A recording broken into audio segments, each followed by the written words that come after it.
Ne vous inquiétez pas. On va parler de Purim. Alors, on peut se poser plusieurs questions sur la fête de Purim.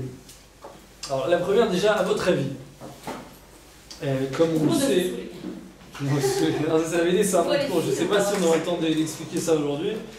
Quel est le pourquoi on doit se saouler à Purim? Je ne sais pas si on aura le temps. Bien évidemment, si on a un peu de moment, peut-être je vous expliquerai. J'ai une très belle explication sur ça. Mais je vais parler plutôt d'autre chose. Le déguisement, vous avez dit, non? Ah ouais, C'était vous? Non, c'est pas. Ah ouais, c'est vrai. Non, je peux avoir des émissions. Alors, ok, alors à votre avis, on sait très bien que, comme ça c'est écrit dans la Megillah, pour quelle raison Akadosh Baruch Hu, il a donné, en fait, envoyé cette épreuve au Ham Israël, et carrément il devait, tout l'Ham Israël, tout le peuple d'Israël devait être exterminé. Il faut savoir que je crois que c'est peut-être la seule fois dans toute l'histoire, vraiment la seule fois dans toute l'histoire juive, où l'Ham Israël, ils étaient Mitraël, ce qu'on dit Mitraël Klaya. Extermination totale. C'est-à-dire qu'Akadosh Baruch Hu, il avait décidé, comme ça il y avait une sentence, l'Ham Israël devait être vraiment anéanti complètement. C'est la seule fois de l'histoire. Je ne sais pas, dites-moi encore une fois que vous connaissez, il n'y en a pas d'autre. Hein? Après. Oui, mais c'était pas une sentence que Akadosh Baruch Hu a dit au ciel, voilà, tout l'Ham Israël doit être anéanti. La Shoah, il y a eu 6 millions de morts, c'est vrai, mais dans toutes les autres nations. On ne sait pas ce qu'il y a quelqu'un Au moment où aussi. En tout cas, c'est-à-dire l'Ham Israël, ça touchait beaucoup de pays. Excusez-moi, la Shoah, ça touchait beaucoup de pays, c'est vrai. Mais il n'y avait pas comme ça une déclaration dans le monde entier, le Ham Israël va être détruit. Non, il n'y avait pas ça. Les marchés mauvais zichro, ils Hachem, il voulait complètement détruire l'Hem Israël. Il voulait refaire un peuple de Moshe. Non, ce qui veut dire, c'est que les Allemands, ils n'ont pas dit on va tuer tous les Juifs. Non, oui, peut-être le Chet Hegel, peut-être, c'est vrai. Chet Hegel, c'est peut-être. Chet Hegel, c'est vrai. C'est vrai, peut-être Chet Hegel, vous avez raison.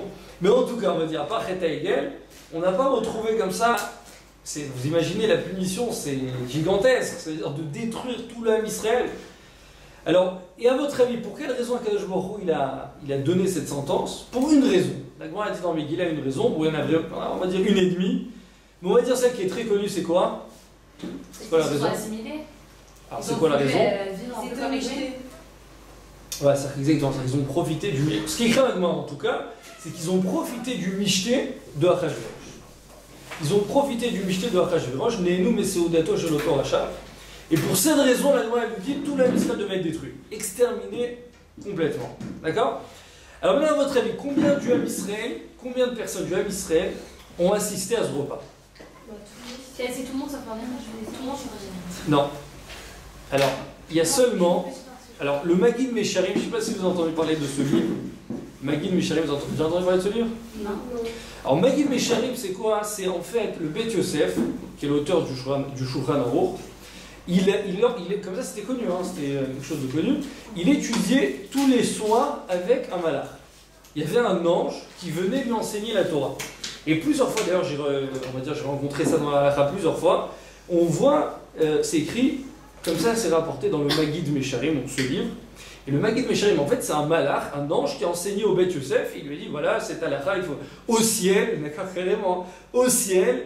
On a décidé que c'était comme ça, on a décidé que c'était permis, c'était interdit, ainsi de suite. C'est-à-dire, c'était Yadoua, c'était publié par tout le monde, d'accord, que le Maggid Mesharim, donc ce malach, il étudiait avec le Beth Yosef. Et à travers leurs études, ils ont donc écrit ce livre qui s'appelait Maggid Mesharim, d'accord? Alors dans ce livre, c'est écrit notamment, ce que je vais vous dire maintenant, c'est écrit que combien de personnes ont profité de la Séouda d'Achashverosh? Ils étaient seulement 18 500 personnes. 18 500 juifs à avoir profité de la Séouda d'Achashverosh. D'accord? Pas plus. Hein? C'est pas mal, je suis d'accord. Mais quand même. Alors, ce qu'il faut essayer de comprendre, s'ils étaient 18 500, d'accord? Alors bon, déjà, c'est vrai, vous avez raison, c'est un grand nombre, mais c'est pas tout l'Ham Israël. Et à cause de ces 18 500 personnes, ok? Alors, tout l'Ham Israël devait être anéanti. Mais maintenant, la question, et là, elle est vraiment ultra surprenante. Le Maggid Mesharim nous témoigne comme quoi le Ham Israël n'ont rien mangé de pas kasher. C'est-à-dire qu'ils ont assisté au repas, mais tout était glat la madrine, le meilleur char que vous connaissez, il y avait là-bas. D'accord? C'est-à-dire qu'en deux mots, il n'y avait rien de pas kasher. Ah maintenant une seconde, je comprends pas. Ils ont profité de la Souda d'Achashverosh. Ils étaient 18 500. Ils ont mangé cachère. Alors quoi? À cause de ça, ils doivent être anéantis? Ça veut dire que nous aussi, on devrait être tous anéantis, là. On va essayer justement. Alors, la question... Il y a plein de, Hein? il y a plein de juifs qui fautent. Enfin, Je suis d'accord, c'est vrai. Je suis d'accord. évidemment. Alors c'est peut-être un peu, ça fait peut-être un peu partie de la question. En tout cas, ce qu'il faut essayer de comprendre, c'est quoi? C'est que le Ham Israël, d'accord, tout entier devait être anéanti à cause d'une erreur. Alors bien sûr, c'est 18 500. On peut répondre facilement, on peut dire en fait c'était les messagers de tout le Ham Israël. Parce que sûrement tout le Ham Israël consentait, on va dire, le fait d'avoir assisté à ce repas. On va dire, on va inclure, à l'intérieur de ces 18 500, on va inclure tout le Ham Israël. Ok? Mais quand même, c'est pas logique. Ils ont seulement profité de la Souda d'Achashverosh. Ils n'ont rien fait apparemment de très grave. Et comme je viens de vous dire, ils ont seulement mangé des plats qui étaient cachers. Vous voyez ce que je veux dire? Vouloir s'assimiler. Hein? Ça, c'est là le problème. C'est vouloir être fameux tout en restant aussi. Alors c'est vrai, c'est pas, ce que vous dites c'est pas faux. On va peut-être essayer de développer cette idée. C'est peut-être un peu ce que je vais dire aujourd'hui. Mais en tout cas, c'est-à-dire ce qu'il faut essayer de comprendre, c'est quoi? C'est vraiment l'erreur du Ham Israël à pourri. Maintenant, ça c'est la première question, d'accord? Deuxième question, on sait que... C'est pas parce qu'ils ne sont pas cachés, c'était pas une erreur, il y avait une erreur encore plus grave derrière. C'était l'assimilation. Donc c'est ce qu'elle a dit, oui, c'est vrai. Vous avez raison. L'assimilation. Mais justement, on va essayer de comprendre l'assimilation. Ça veut dire quoi? Pourquoi moi, ce que je vais essayer d'expliquer aujourd'hui, c'est pourquoi... Alors, c'est vrai, l'assimilation, vous avez raison. Mais pourquoi l'assimilation entraîne systématiquement, d'accord, systématiquement, le fait de détruire complètement le Ham Israël. On va essayer de comprendre quel rapport. On verra, il y a une très belle explication pour essayer de comprendre. Vous allez voir. Maintenant, deuxième question, c'est écrit que le Ham Israël, le jour de Purim, ça c'est une marque dans Megillah. Non, ça c'est une marque dans Shabbat. Shabbat, page 88. Alors c'est écrit que le Ham Israël a Purim Chazrou vekiblu. C'est quoi Chazrou vekiblu?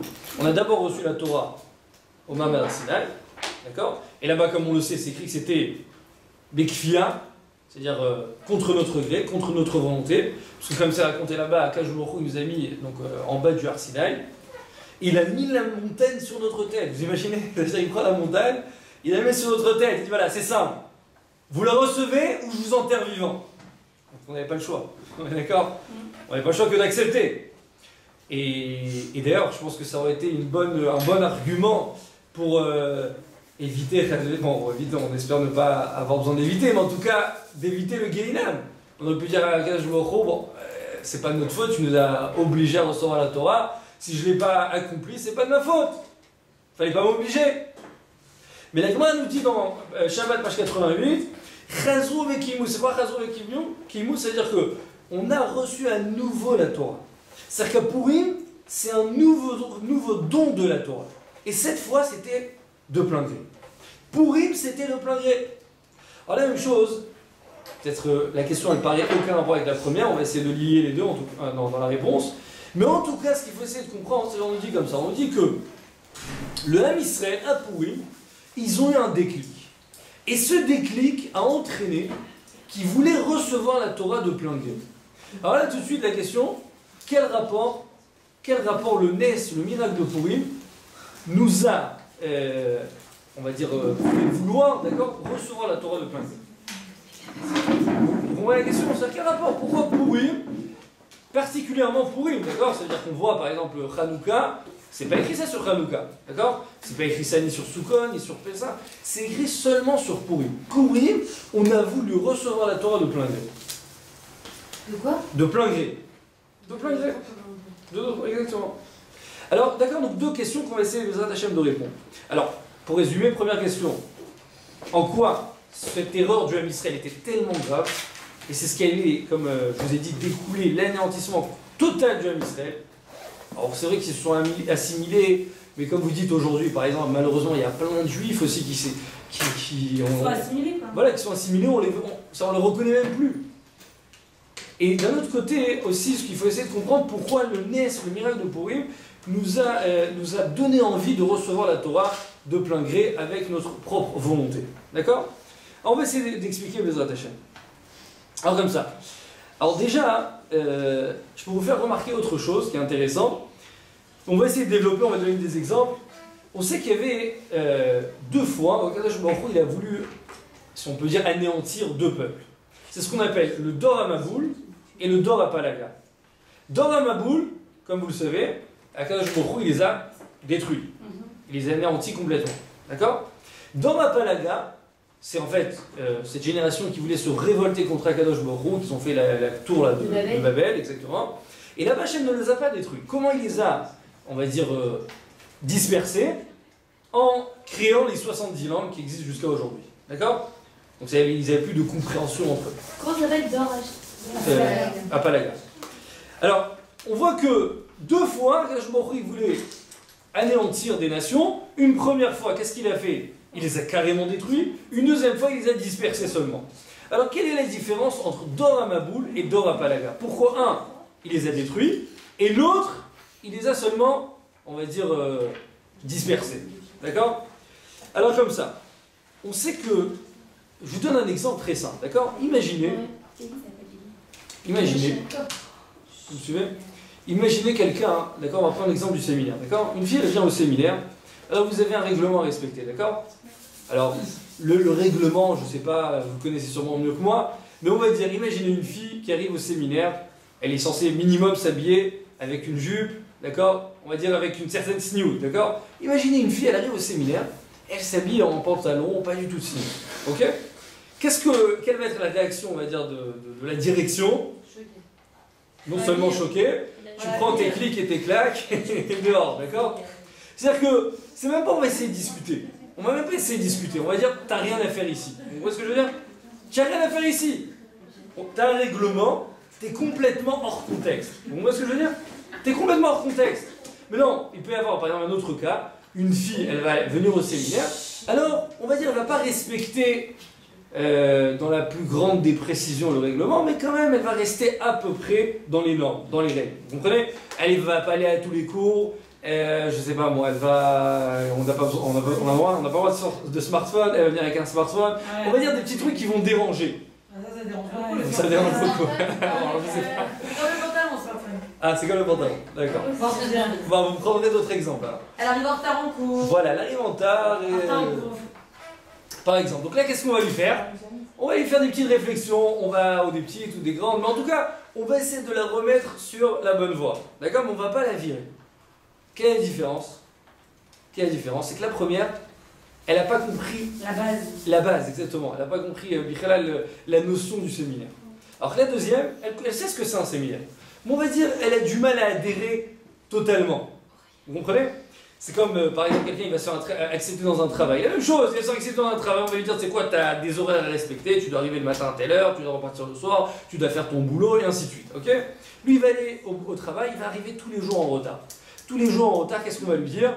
On va lui dire, bon, premier avertissement, deuxième avertissement, on va essayer, d'accord, de le remettre sur la bonne voie. On voit qu'il dérive complètement, on va le virer. Mais ça ne va pas être une réaction directe, tu n'as rien à faire ici, dégage de là. D'accord? Comme ça me fait rappeler une petite histoire sympa. Il y avait une fois, vous me dites si vous la connaissez. Hein. Il y avait une fois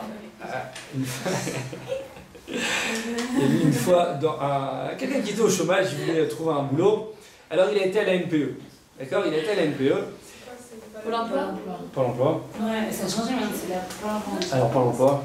D'accord.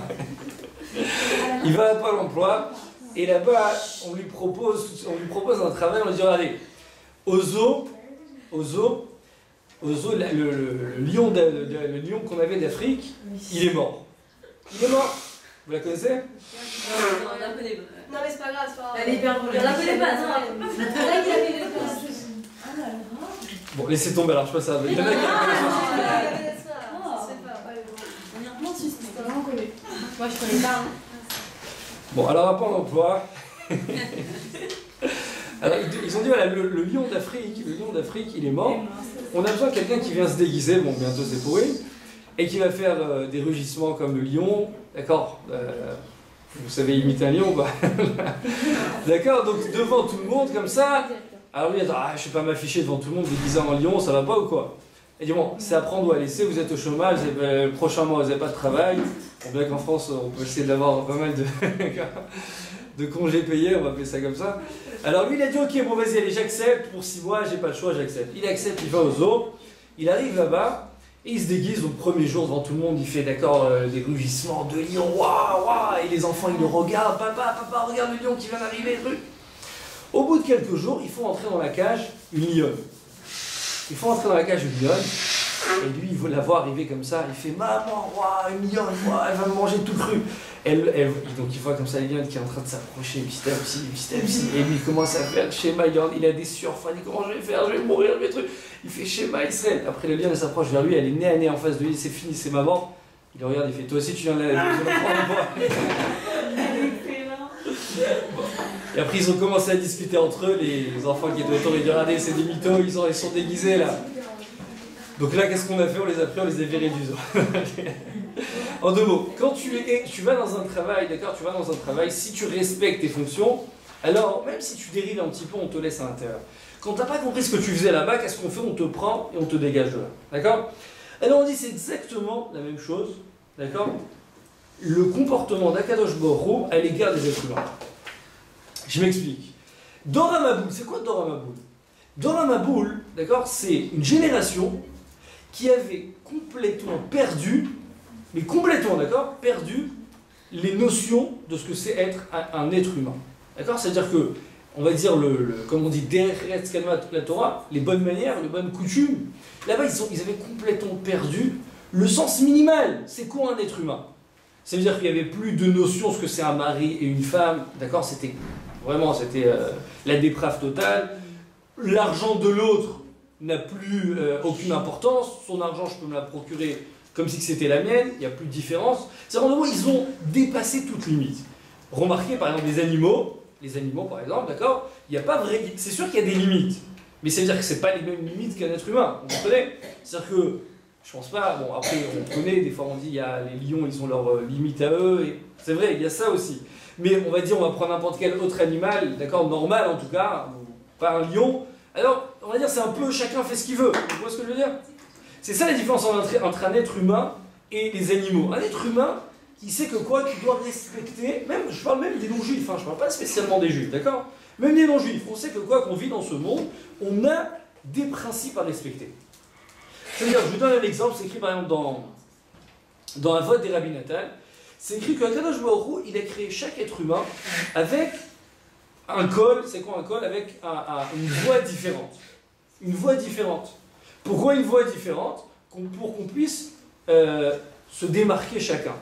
C'est-à-dire, par exemple, dans la nuit, d'accord, le mari rentre chez lui, alors il va parler à sa femme, elle va savoir c'est lui mon mari. Vous comprenez? Alors qu'imaginez, c'est déjà un Gazbourg qu'il avait fait que tous les maris ont la même voix, ou, d'accord, un voleur il rentrerait en plein milieu de la nuit, alors la femme elle se levait et dit chérie, c'est toi? Oui, c'est moi. Il se serre et il se. D'accord, vous comprenez?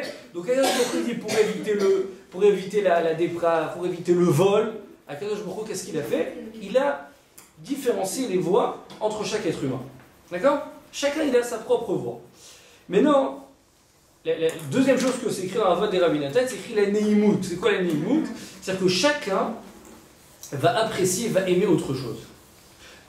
Vous allez vous marier, Bezrat Hashem? Chaque fille, elle va choisir son futur mari. Parce qu'en fait, ça veut dire en fait quoi? C'est-à-dire que chaque personne va trouver, on va dire, des points communs, ou on va dire des atouts chez une personne. On ne peut pas tous aimer la même personne, vous comprenez? Imaginez, si on avait tous la même appréciation de la vie, d'accord, on aimerait tous faire, par exemple, le même métier, un exemple, d'accord? Tout le monde aimerait faire le même métier. Vous imaginez la guerre? Tout le monde aime faire médecin. Donc, il n'y aurait plus de plombier, il n'y aurait plus d'avocat, il n'y aurait plus de dentiste, il n'y aurait plus, d'accord? Tout le monde veut faire médecin. Donc, qu'est-ce qu'il a fait avec Akadosh Baruch Hu? Il a partagé, parmi tous les êtres humains, que chacun, il aime autre chose. D'accord? De la même manière que chaque femme va trouver son mari, chaque personne va trouver son métier, vous comprenez? Parce qu'en fait, on va suivre nos envies. Vous comprenez? On va suivre nos désirs. Mais chaque personne, il a d'autres désirs, il a d'autres envies. D'accord? Donc pour quelle raison Hachem il a fait ça? Pour démarquer chaque être humain. D'accord? Ça c'est, je parle de manière globale, que ce soit un juif, que ce soit un non-juif, il n'y a pas de différence. D'accord? On a une troisième chose aussi que c'est écrit là-bas, que chaque personne, il a un visage différent. C'est-à-dire que chaque personne, il a un visage différent. C'est-à-dire vous n'allez pas trouver dans le monde, à part peut-être vraiment des jumeaux vraiment identiques, mais c'est très rare. Mais on va, en tout cas, chaque personne il a son propre visage. Alors que, au Hachem, imaginez, on est, je sais pas combien, plus de 7 milliards presque d'habitants. 7,3. 7,3. D'accord, plus précisément. Donc 5,3. À part la vérité, c'est vrai que j'ai jamais réussi à reconnaître un chinois de l'autre. Je sais pas si vous l'avez déjà fait, j'ai jamais réussi. Ouais, ils disent la même chose pour nous. Hein?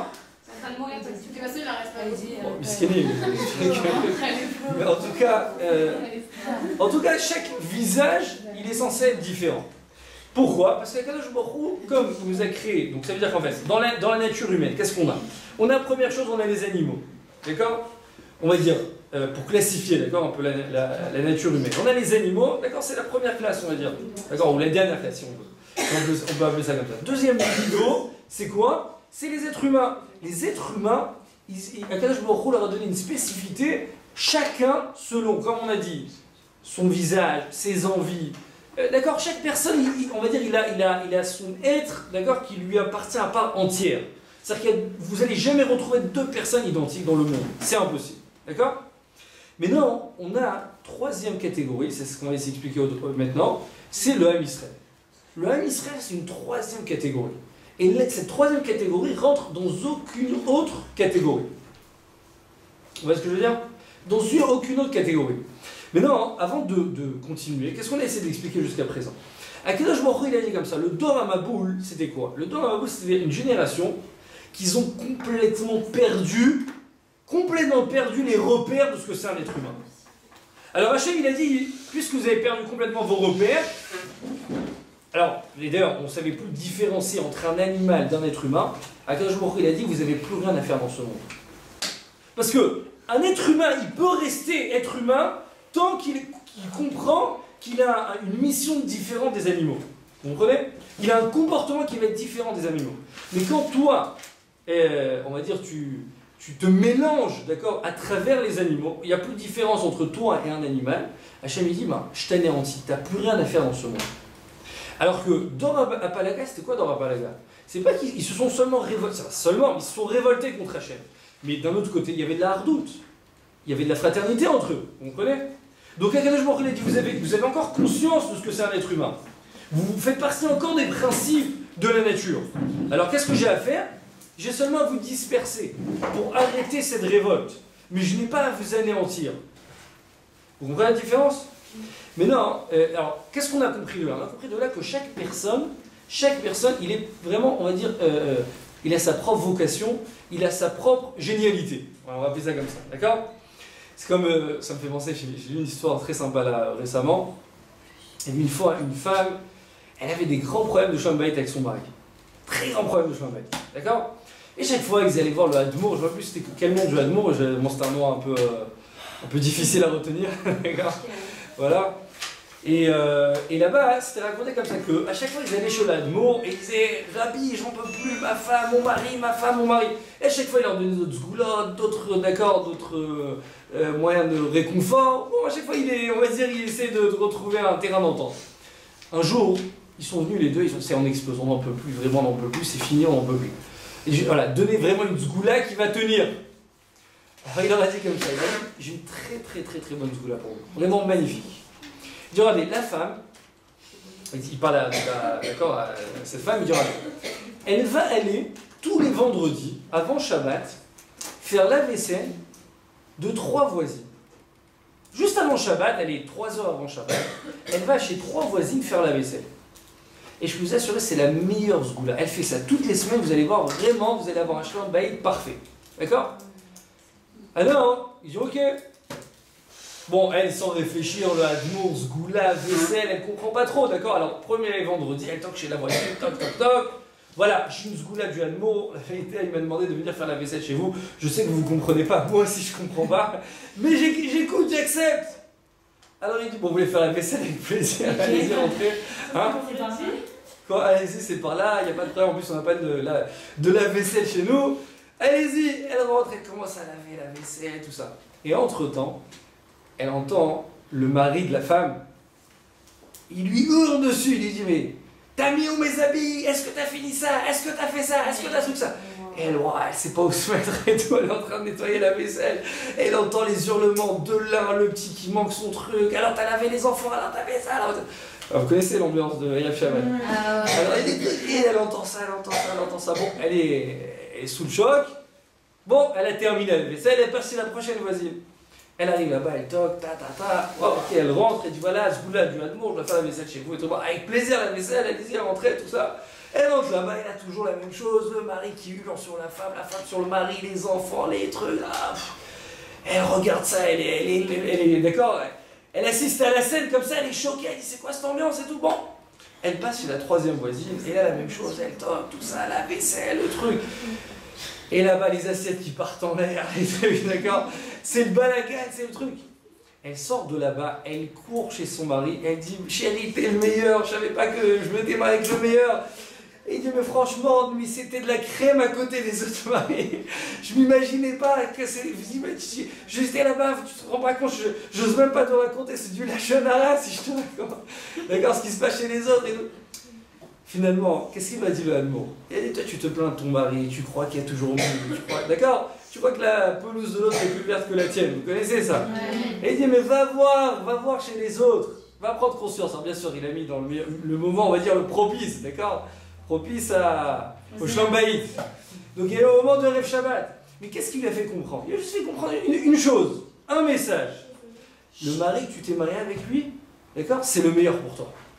C'est le meilleur pour toi. Comme on explique avant dans votre Rabbi Nathan, il a créé que chacun il va aimer quelqu'un d'autre. Chacun il va aimer quelque chose d'autre. Chacun il va avoir un atout différent que les autres. Pourquoi? Parce que toi, tu as ta génialité. Vous comprenez? C'est ce que l'Admour lui a fait comprendre à cette femme. Il lui a dit tu veux faire des sgoulottes, tu veux faire des prières, il n'y a pas de problème. Mais vous savez, des fois c'est vrai, hein, des fois le fait d'entendre que d'autres personnes ont les mêmes tsarotes que les nôtres, ça nous apaise tout de suite. Je ne sais pas si vous comprenez ce que je veux dire. Des fois, quelqu'un, Chasvé Shalom, d'accord, il est tombé malade, il apprend juste que d'autres personnes ont la même maladie que lui, il se sent bien tout d'un coup. Vous connaissez ce sentiment ou pas? Tout d'un coup, il est rassuré, tout d'un coup, il se sent bien. C'est-à-dire que des fois, hein, par exemple, cette femme ou ce mari, il était sûr que sa femme, c'est la plus grande sorcière qui existe sur Terre. Et bon, le mari aussi, hein. D'accord? C'est comme une fois, il y a deux femmes qui discutent entre elles. Alors une, elle va voir son amie, elle dit mon mari, c'est un ange. Mais vraiment, c'est un ange, t'as même pas idée. Alors l'autre, elle lui dit franchement, mon mari aussi, c'est pas un être humain. Vous avez pas compris. Elle dit c'est un ange, elle vient vanter. Et elle dit non, mon mari aussi, c'est pas un être humain. Donc. T'as pas trop changé les mots. En tout cas, qu'est-ce qu'on a appris de là? D'accord? Qu'est-ce qu'on a appris de là? On a appris de là une chose, parce que comme ça me fait rappeler, bon c'est la veille de Gwen, je vous en fais une dernière que j'ai... Il y a une fois une femme... En fait, mais non, moi je parle dans la volonté divine, d'accord? Selon la volonté divine, Akadosh Baruch Hu, il voulait quoi? Il voulait qu'on soit différent. D'accord? Ah maintenant, où je veux en venir? Pourquoi je vous dis tout ça? D'ailleurs, ça me fait rappeler aussi une fois, il y avait le Rav Freikin, le Rav Freikin Zatzal, une fois, peut-être vous connaissez cette histoire, il était dans la rue, plein Shabbat, et il y a un juif qui lui a dit, il a maudit de sel juif. Vous connaissez cette histoire? Un non-juif, il lui a dit, c'est espèce de sale juif, d'accord? D'ailleurs, vous savez d'où est sortie cette expression de dire sale juif? D'où ça sort? Pourquoi on dit sale juif? Vous avez déjà entendu? Non. Vous savez pas? Non. Quoi? Pourquoi on dit sel? Pourquoi les non-juifs, quand ils veulent traiter un juif, ils l'appellent sale juif? Quel rapport? Vous avez déjà entendu ou pas? Non. Alors comme ça, parce qu'en fait... Non, je vais vous expliquer. Parce qu'en fait, vous savez qu'à l'époque de Louis XVI, tout ça, personne ne se lavait jamais. Personne ne se lavait. C'est-à-dire qu'ils avaient... Voilà, exactement, ils avaient une couche de crasse inimaginable. D'accord? C'était abominable. Et ils mettaient du parfum. Ah maintenant, les non-juifs, les juifs selon la halakha, par exemple, les femmes sont obligées de l'obliger. Elles étaient obligées de l'obliger, donc elles devaient savoir. Les juifs, tous les rêves Shabbat, d'accord? Tous les veilles de fête. Toutes les semaines, les juifs devaient se laver. Donc en fait, imaginez, les non-juifs, ils voyaient comme ça, les juifs allaient au mikvé, les femmes allaient au mikvé, les juifs allaient dans les bains. Donc ils voyaient constamment les juifs se laver. Alors qu'est-ce qu'ils disaient? Ah, ils sont sales ceux-là, pourquoi ils doivent se laver autant? Parce qu'ils sont très sales. Mais ce qu'ils ne savaient pas, c'est quoi? C'est que c'est tout à fait l'inverse. Vous comprenez ou pas? C'est qu'en fait, quand ils nous traitaient de sales juifs, c'était tout à fait l'inverse. C'était nous qui étions propres, eux qui étaient sales. Vous comprenez? Et de là est sortie donc, cette expression sale juif. C'est impressionnant. En tout cas, alors le Rav Franken, il était un jour comme ça dans la rue, et on l'a traité de sale juif. Il lui a dit merci, je crois. Non, alors, il a continué à marcher, et il s'est dit, mais c'est pas possible. C'est la première fois de ma vie qu'on me traite de sale juif. Et il dit, c'est sûrement, exactement, il dit, c'est sûrement, si on me traite sale juif, c'est que je me comporte pas comme un juif. Si moi je fais le Ratzon Hashem, personne ne peut me faire aucun mal. Il a vérifié dans ses poches, il a trouvé qu'il avait un mouchoir. Wow. Ça veut dire qu'en fait, et elle est très profonde cette histoire, ça veut dire qu'en fait quoi? C'est qu'en fait, si moi je fais le Ratzon Hashem, personne ne peut me toucher. Personne ne peut m'atteindre, exactement. Ça veut dire, c'est ce que j'ai voulu vous dire par rapport aux Chabad. Les Chabad, ils font le Ratzon Hashem, c'est quoi le Ratzon Hashem? Ils s'habillent en tant que juifs. Vous comprenez? On les reconnaît vraiment à des kilomètres, on les reconnaît. Et surtout, les maîtres Chabad, ils les mettent toujours en avant. Ça, des fois on les cache. Ouais, des fois, vous savez, les synagogues, surtout à Paris, des fois, vous passez devant des rues, vous savez même pas qu'il y a une choule là-bas. Elle est complètement cachée. Alors que, vous voyez, les bêtes rabat en général, c'est toujours en gros. En général, c'est toujours écrit en gros bêtes rabat. Parce qu'ils veulent ameuter, ils veulent amener un maximum de public. C'est-à-dire qu'ils font le Ratzon Hashem. Ils disent, moi je suis juif, je suis né juif, j'ai pas peur de me faire montrer en tant que juif. Vous comprenez? Et c'est pour cette raison qu'ils ont une protection divine, et c'est très rare d'entendre un Chabad qui s'est fait agresser, très rare. Alors que vous les voyez des fois, franchement, moi je me rappelle, des fois je les vois à Paris, dans le métro, comme ça, avec leur chapeau, tout ça, à 11h du soir. Vraiment, 11h du soir, vous savez, des fois les métros, les trucs, à 11h, ils sont pas peur. C'est ça, il faut retenir ce message. Le message, il ne faut pas avoir peur d'être juif. Et vous savez, des fois, par exemple, vous allez à l'aéroport, on a peur de faire la prière. Vous connaissez ça ou pas? On est dans l'avion, on veut faire la prière, on a honte. Mais de quoi t'as honte d'être juif? T'as honte de mettre les filles? Pourquoi les Arabes, ils ont d'être avec leur tchador? Ils n'ont pas honte. Vous comprenez ce que je veux dire? Ils n'ont pas honte. Alors pourquoi nous, on aurait honte? Vous comprenez? Et c'est justement ce que le message nous apprend ici. Si tu as honte d'être juif, alors Akadosh Baruch Hu, il fera en sorte de dévoiler ta véritable identité. Mais si tu es orgueilleux, tu t'en vantes d'être juif, Akadosh Baruch Hu, il te protégera. Donc on voit ce que je veux dire? Quel rapport avec Purim? Quel rapport avec Purim? C'est en fait comme ça. Si un juif, d'accord, il comprend son essence, il comprend le message, la mission qu'il est venu et qu'il doit respecter sur terre. D'accord? Alors, Akadosh Baruch Hu dit, t'as compris ta mission? Eh bien, je te laisse exister.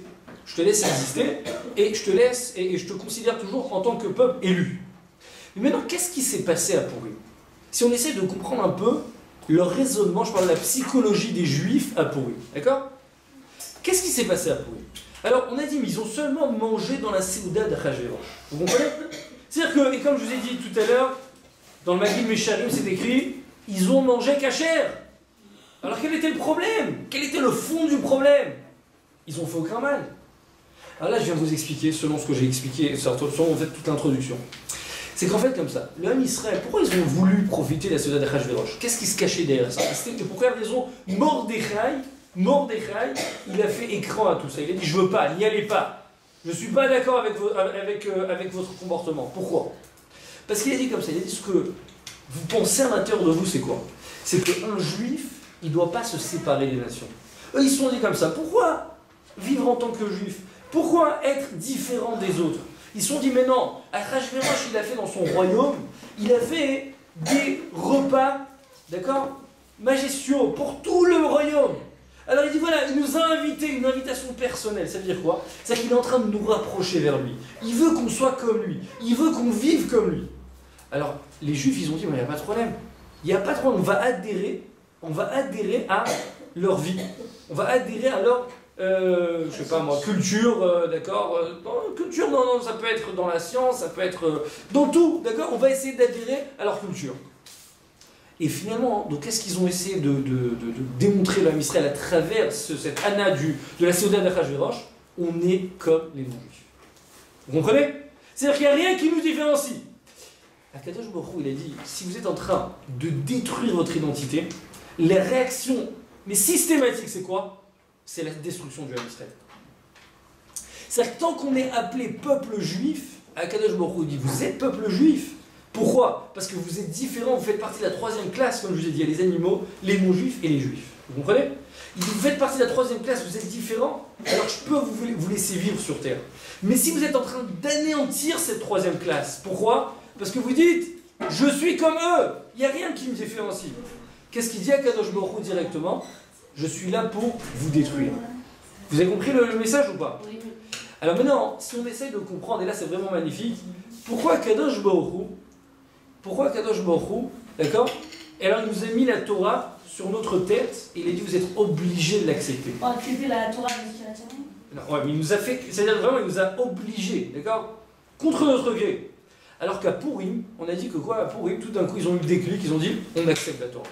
On accepte la Torah. Alors regardez là, c'est vraiment magnifique, vous allez comprendre pourquoi il nous a obligés et pourquoi là ils ont accepté. Parce qu'en fait, Akadosh Baruch Hu, il a dit comme ça.